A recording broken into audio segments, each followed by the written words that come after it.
Hi అండి. Welcome to my channel. ఈరోజు మనం ఆమ్లెట్ కర్రీ చేసుకుందామండి. మనకు ఒక్కొక్కసారి గుడ్లు ఉడకబెట్టే టైం ఉండనప్పుడు ఈ విధంగా ఆమ్లెట్ వేసుకొని కర్రీ చేసుకుంటే చాలా బాగుంటుందండి.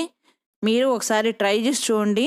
దీనికి ఒక 3 గుడ్లు తీసుకొని పగలగొట్టేసి గిన్నెలో వేసుకోండి. ఒక పెద్ద ఉల్లిపాయని సన్నగా ముక్కలు కట్ చేసి వేసుకోండి. కొంచెం కొత్తిమీర, కొంచెం సాల్ట్ వేసుకోండి. మనం మళ్ళీ కర్రీలో వేస్తాం కాబట్టి కొంచెమే వేసుకోండి సాల్ట్. ఒక పావు టీ స్పూన్ మిరియాల పొడి వేసుకొని ఇది మొత్తం మిక్స్ చేసుకోండి. మొత్తం తిప్పుకొని ఒక పక్కకి పెట్టేసుకోండి. ఇప్పుడు ఒక మిక్సీ జార్ తీసుకొని 4 ఎండుమిరపకాయలు, ఒక చిన్న దాల్చిన చెక్క ముక్క, ఒక యాలుక్కాయ, 2 లవంగాలు, ఒక 2 పెద్ద టమాటాలని ముక్కలు కట్ చేసి వేసుకోండి. ఒకవేళ మీకు గ్రేవీ ఎక్కువ కావాలి అంటే ఇంకొక 2 టమాటాలైనా వేసుకోవచ్చు, ఒక టమాటా అయినా వేసుకోవచ్చు మీ క్వాంటిటీని బట్టి. దీన్ని మిక్సీ వేసుకొని మెత్తగా పక్కకు పెట్టేసుకోండి.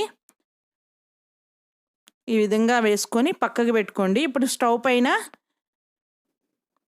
ఒక బాండీ పెట్టేసుకొని దానిలో ఒక స్పూన్ ఆయిల్ వేసుకోండి. వేసుకొని మనం ఆమ్లెట్ వేసుకుందామండి. మనం కలిపి పెట్టుకున్న ఎగ్ మిశ్రమం ఉంది కదా, ఇది మొత్తం ఈ బాండీలో వేసేసి చక్కగా స్ప్రెడ్ చేసుకోండి.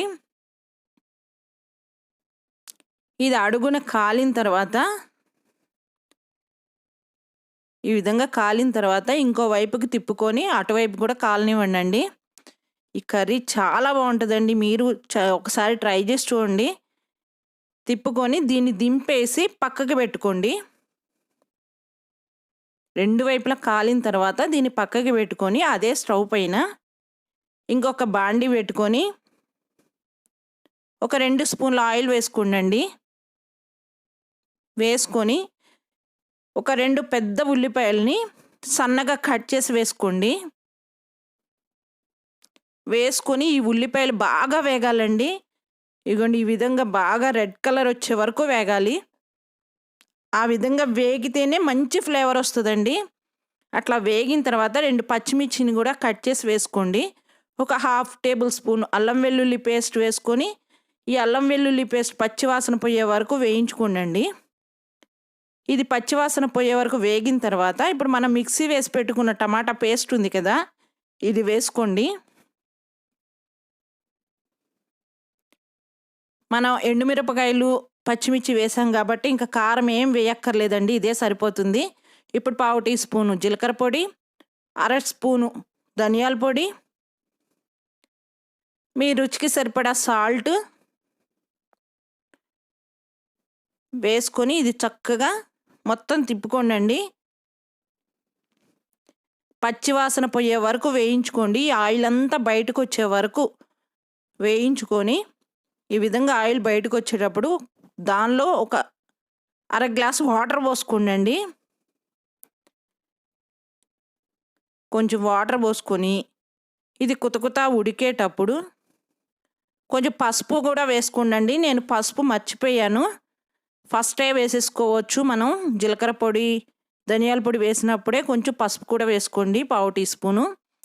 ఇప్పుడు మనం వేసి పెట్టుకున్న ఆమ్లెట్ ఉంది కదా, దీన్ని ముక్కలు కట్ చేసుకోండి. ఈ విధంగా చక్కగా స్క్వేర్ షేప్లో అన్ని ముక్కలు కట్ చేసుకోండి. అన్నీ ఇట్లా కట్ చేసుకొని మనం స్టవ్ పైన పెట్టుకున్న కూర కుతకుతా ఉడికేటప్పుడు ఈ ఆమ్లెట్ ముక్కల్ని వేసేసేయండి. మీకు కొంచెం కూర లిక్విడ్గా కావాలి అనుకుంటే ఇంకొంచెం వాటర్ అయినా వేసుకోవచ్చండి. ఈ ఆమ్లెట్ వేసిన తర్వాత కొంచెం కొత్తిమీర వేసుకొని ఒక 5 నిమిషాలు ఉడకనివ్వండి. ఈ జ్యూస్ అంతా ఆమ్లెట్లో పీల్చుకొని చాలా బాగుంటుందండి. చపాతీలోకి, అన్నంలోకి, దేనిలోకైనా కూడా చాలా టేస్టీగా ఉంటుంది. మీరు ఒకసారి ట్రై చేసి చూడండి. ఈ జ్యూస్ అంతా పీల్చుకొని ఆమ్లెట్ చాలా బాగుంటుందండి. ట్రై చేసి చూడండి ఒకసారి.